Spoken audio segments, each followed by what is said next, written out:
देखते हैं इसको। देखो, चुनाव हारना और चुनाव हराना दोनों में फर्क आता है।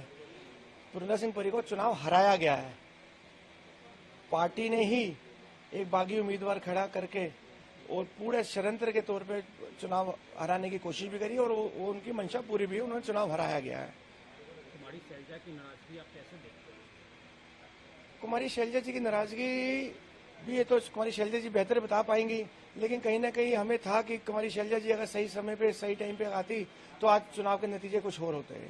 राहुल गांधी आने वाले थे आपके क्षेत्र में, क्या कारण था? बागियों का कारण था, क्या था वो जो कहीं न कहीं राहुल जी को रोका गया, उनको गलत मिस गाइड किया गया। राहुल जी को बताया गया कि जो अम्बाला छावनी एक हमें पॉइंट दिया गया साहा चौक का कि राहुल जी यहाँ से गुजरेंगे और आपने सबने यहाँ इकट्ठे होना है। जब हमने राहुल जी का काफिला रोका और राहुल जी से बात करी, राहुल जी को बताया गया कि ये जो एरिया है ये मौलाना कॉन्स्टिट्यूंसी में आता है, अम्बाला छावनी का हिस्सा ही नहीं है। तो वो बड़े एकदम उनको अचंबा हुआ, वो शौक हुए कि ये अम्बाला छावनी का क्षेत्र नहीं है। हमने कहा नहीं, अम्बाला छावनी का क्षेत्र यहाँ से 16 किलोमीटर दूरी पर आता है।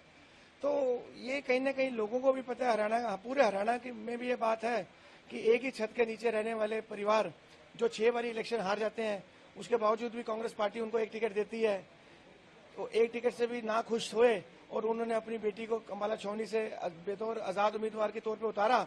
और बीडी गैंग, जो मैंने बोला कि भूपिंदर जी और दीपिंदर जी का पूरा सपोर्ट होता है उनको। और अगर मैं दूसरी बात करूं, जहां से निर्मल सिंह जी को टिकट मिलती है, उनके सामने भी 2 उम्मीदवार खड़े होते हैं, बागी खड़े होते हैं, जो पहले कांग्रेस के प्रत्याशी रह चुके हैं, कांग्रेस पार्टी से ही वो इलेक्शन लड़ चुके हैं। उनको बिठाने के लिए स्वयं दीपिंदर हुड्डा जी पहुंचते हैं, बड़े बड़े नेता पहुंचते हैं, प्रताप सिंह बाजवा जी पहुंचते हैं, और दिल्ली से भी हाईकमांड ने भी भेजे, वो पहुंचते हैं।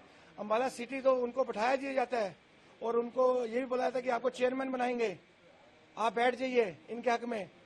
और उनके बिल्कुल ही साथ लगता अम्बाला छावनी है, वहां पर वो उनको दीपिंदर हुड्डा जी, चित्रा सवारा जी को खड़ा करते हैं, उनको सपोर्ट करता है और उनके लिए टेलीफोन किया जाता है। कांग्रेस के कार्यकर्ताओं को धमकाया जाता है कि आपने पुरिंदर सिंह परी का साथ नहीं देना, आपने आजाद उम्मीदवार का साथ देना है कि इलेक्शन जीतने के बाद मैं तो बनूंगा मुख्यमंत्री, ये बनेंगे मंत्री और चित्रा जी दोबारा पार्टी में आ जाएंगी। इतना बड़ा षड्यंत्र रचा गया हरियाणा कांग्रेस के द्वारा। आगे आप कैसे देखते हैं अपने पार्टी को, कैसे तैयारी करना? हम तो कांग्रेस के सच्चे सिपाही हैं, कांग्रेस के सच्चे कार्यकर्ता हैं, कांग्रेस पार्टी के साथ हमेशा दुख सुख में खड़े रहे। ये तो वो परिवार है जो कांग्रेस पार्टी को छोड़ के आप पार्टी में चला गया था।